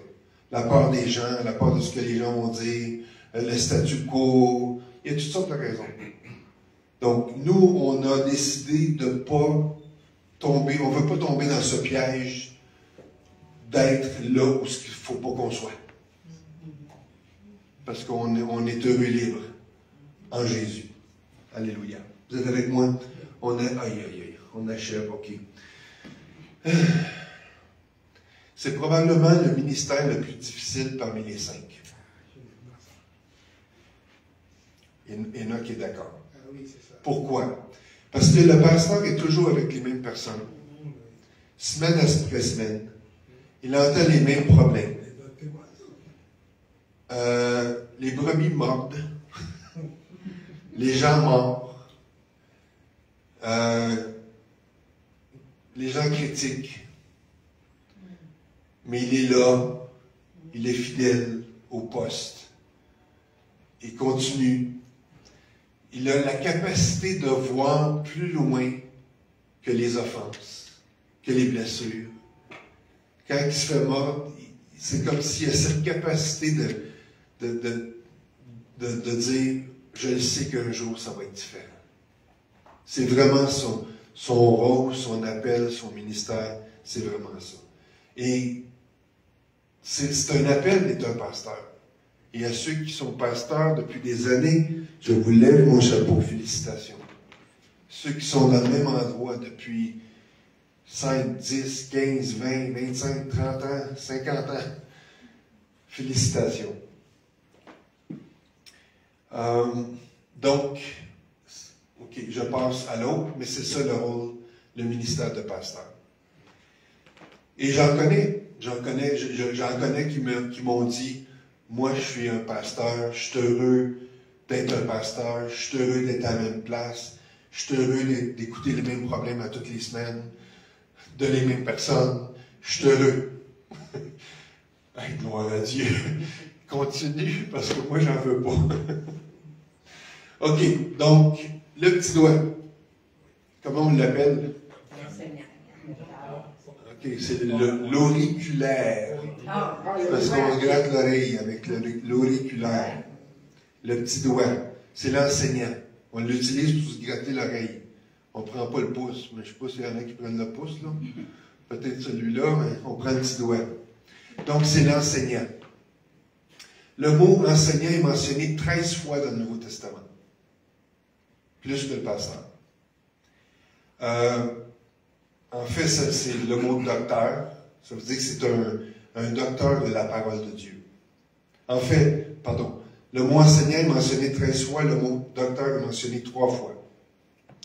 Donc, c'est une personne qui veut équiper les gens au niveau de l'enseignement.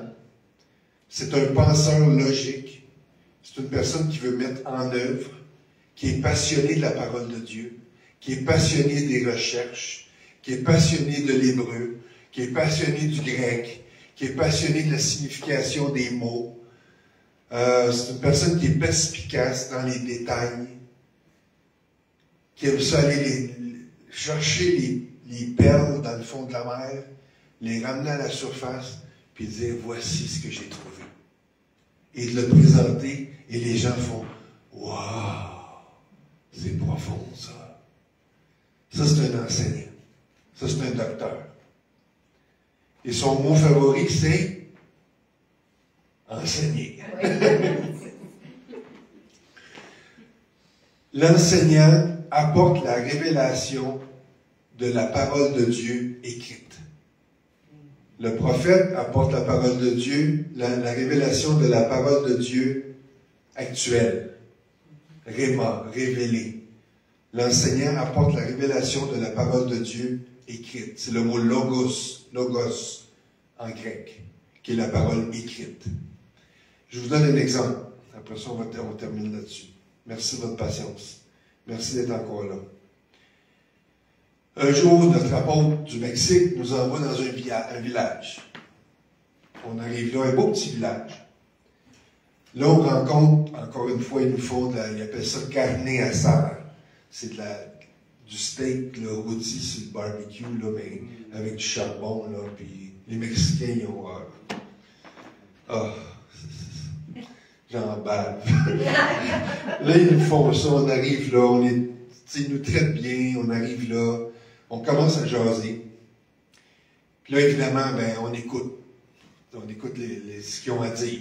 Puis là, le pasteur, qui est l'homme, là, il commence à dire, il dit, moi, je ne sais pas pourquoi, mais il dit, j'en enseignais à l'Église, de la Genèse jusqu'à l'Apocalypse, puis ils ne comprennent rien.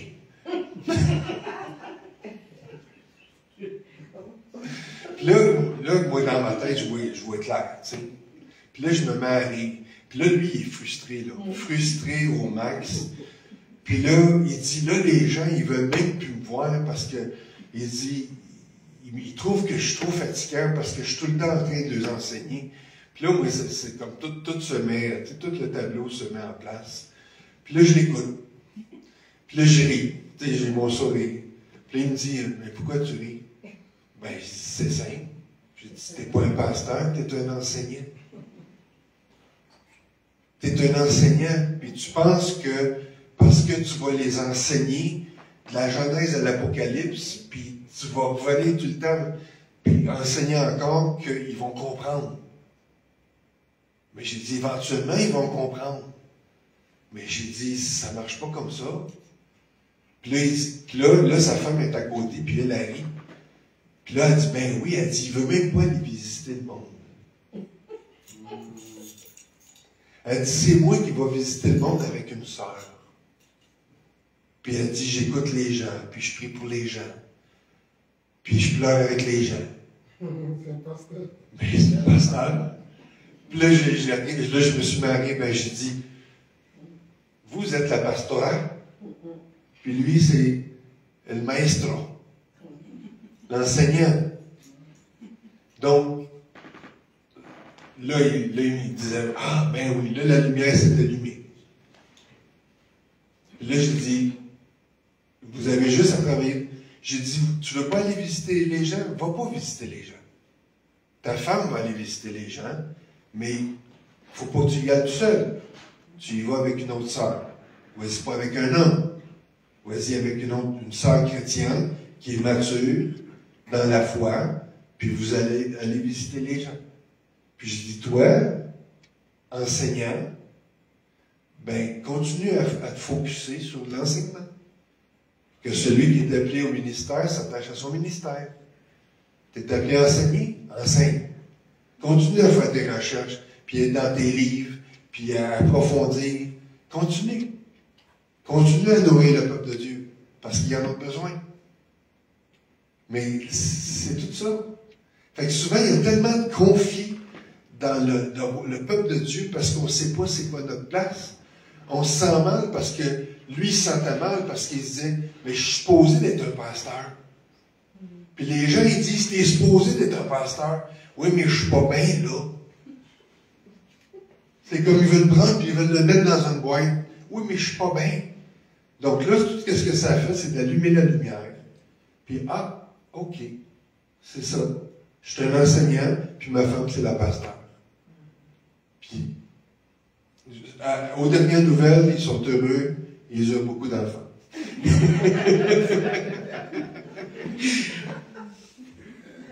OK, je termine, là, c'est vrai. Chaque ministère a son mot favori. Le pouce, c'est quel ministère? Établir. OK, c'est quel Ah oui, ça. oui, apôtre. OK, là, je vous teste, là. Hey, ça fait 2 heures, là, je vous teste pas à peu près. L'index, c'est quel ministère? Prophète. C'est quoi le mot favori? Libérer. Libérer. Libérer les captifs. Libérer les gens dans leur destinée. Le majeur. L'évangéliste. L'évangéliste. C'est quoi son mot favori? Sauver. Sauver, c'est bon. L'annulaire. Le pasteur, son mot favori? Prendre soin. Prendre soin. L'auriculaire. L'enseignant ou le docteur, son mot favori? Enseigner. Donc, trouvez votre place si vous êtes appelé au ministère. Trouvez votre place, soyez heureux. Focussez sur votre ministère. Perfectionnez-le. Et vous allez être heureux, puis les gens autour de vous vont être heureux. On est appelés à travailler ensemble. Les ministères sont appelés à travailler ensemble. Les 5 ministères sont appelés à travailler ensemble. Chacun dans leur fonction. C'est important de connaître notre appel, d'apprendre à travailler avec les autres, de ne pas se sentir menacé parce que les autres ne font pas les choses ou qui n'ont pas la même vision que nous autres. C'est le fun de voir ça et de comprendre ça aujourd'hui parce que je comprends des choses. Moi, quand je rencontre un évangéliste puis il me dit « Hey, il faut sauver des hommes, il faut aller dans la rue. Ah oui, c'est urgent, là. Jésus revient, il faut y aller, là. » Mais moi, c'est clair, sa vision, c'est un évangéliste. Je me sens pas menacé. Je sais que c'est pas mon appel. Je le fais, mais je me sens pas menacé par ça. Puis là, je lui dis, t'es un évangéliste, go, vas-y. On va travailler ensemble. Comment est-ce qu'on peut travailler ensemble? je ne ferai pas tout ce que toi tu fais comme évangéliste, mais est-ce que moi je peux contribuer à recueillir les brebis, à recueillir les bébés qui viennent au monde? Et apprendre à respecter le ministère des autres.